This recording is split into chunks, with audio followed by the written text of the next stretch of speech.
வணக்கம் ஸ்ரீ ஆனந்தம் பொங்கட்டும். மாஸ்டர், இது எனக்கு டெலிவரி டைம் சிசரின் பண்ணுறதுக்காக மயக்க இன்ஜெக்ஷன் பண்ணாங்க. அப்போ எனக்கு மயக்கமே வரல, பேசிகிட்டு இருந்த உணர்வு எல்லாமே இருந்துச்சு. அதனால் எனக்கு 1/2 கழித்து மறுபடியும் ஒரு இன்ஜெக்ஷன் பண்ணி அதுக்கப்புறம் தான் சிசரின் பண்ணாங்க. அப்பவுமே பேசுனா உணர்வு இல்லை. ஃபஸ்ட்டு போட்ட இன்ஜெக்ஷன் எனக்கு எந்த எஃபெக்ட்டுமே ஆகலை. அப்புறம் அப்போ இந்த மருந்து கொஞ்சம் நாள் படும்போது இந்த மருந்து அப்படியே உருண்டையாக ஆயிடுச்சு முதுகில். அப்புறம் நான் போய் ப்ரைவேட்டாக டாக்டர்கிட்ட கேட்கும்போது அவங்க ஸ்கேன் பண்ணி பார்த்து ஒன்றும் இல்லை, இது அழுக்கு கட்டி தான் சரியாயிரும் அப்படின்ட்டாங்க. அப்புறம் கோயம்புத்தூரில் ஆனந்தா சித்தா டாக்டர்கிட்ட சார் கூப்பிட்டு போனார். அங்கே போய் அவங்க செக் பண்ணிவிட்டு இது அழுக்கட்டி சரியாயின்னு ஒரு பவுட்ராட்டை கொடுத்தாங்க, க்ரீன் கலரில். அந்த பவுட்ரு சர்க்கரையிலையே எதுலையோ குழச்சி போட்டு 10 போட சொன்னார். பழுத்துரும், பிதுக்கி எடுத்துருங்க எல்லாத்தையும், சரியாயிரும் போங்கன்னாங்க. அப்புறம் அது மாதிரி செஞ்சேன். ஆனால் உடஞ்சிச்சு. ஆனால் சார் அதை சுத்தமாக எடுக்காமல் விட்டுட்டார். கொஞ்சம் எடுத்துட்டு அது அப்படியே சரியாகி போச்சு. அது உள்ளேயே இருந்து மறுபடியும் அது பெருசாக ஆயிடுச்சு. ஒரு 15 வருஷத்துக்கு முன்னாடி இப்படியே இருந்துச்சு.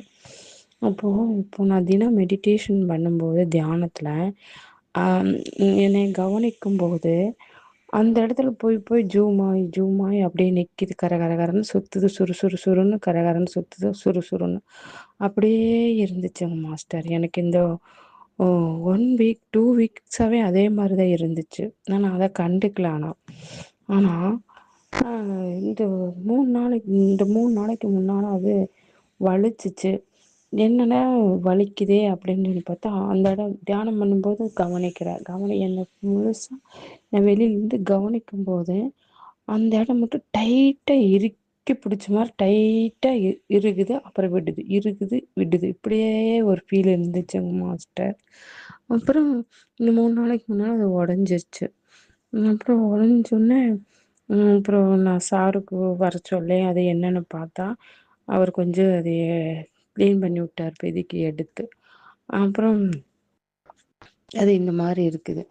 அப்புறம் டெய்லி அந்த தியானம் பண்ணுறப்பெல்லாம் அதை கவனிக்கிறேங்க மாஸ்டர். கவனிச்சுட்டே இருக்கிறேன் அந்த இடத்த மட்டும். அப்போ அது என்ன ஆகுது, அப்படியே ஃபுல்லாக பழுத்துருச்சு. அப்போ இந்த 2-3 நாளாக அதை பிதுக்கி எடுத்து அப்போது இன்னொரு அளவுக்காகி இன்னைக்கு இந்த மாதிரி ஆயிருக்குங்க மாஸ்டர். ஆணி ஃபுல்லாக வந்துருச்சு. இன்னும் கொஞ்சோண்டு இருக்குது, பெயின் எல்லாம் இல்லை. இப்போ சுத்தமாக இருக்குது. அந்த எல்லாம் சுத்தமாயிருச்சு, ஆணி எல்லாம் வந்துருச்சு. இப்போ இன்னைக்கு இந்த மாதிரி இருக்குதுங்க மாஸ்டர். நான் உங்களுக்கு போடலாமா வேண்டாம்னு யோசிச்சுக்கிட்டே இருந்தேன். அப்புறம் சரி எதுதான் இருந்தாலும் சொல்லுவோம், என்ன சொல்வாரானோ அப்படிங்கிறதா. இது எதனால வந்துச்சு என்னங்கிறது எனக்கு ஒன்றுமே தெரியலைங்க மாஸ்டர். ஆனால் ரொம்ப நாள் 20 வருஷமாக இருந்தது. இன்னைக்கு அது உடஞ்சி எல்லாம் சுத்தமாகிருக்கு. இன்னும் கொஞ்சம் இது மாதிரி இருக்கு. இதுக்கு என்ன பண்ணுறதுங்க மாஸ்டர்? வரங்க ஆனந்தம் பொங்கட்டும். என்ன புண்ணியம் செய்தேனோ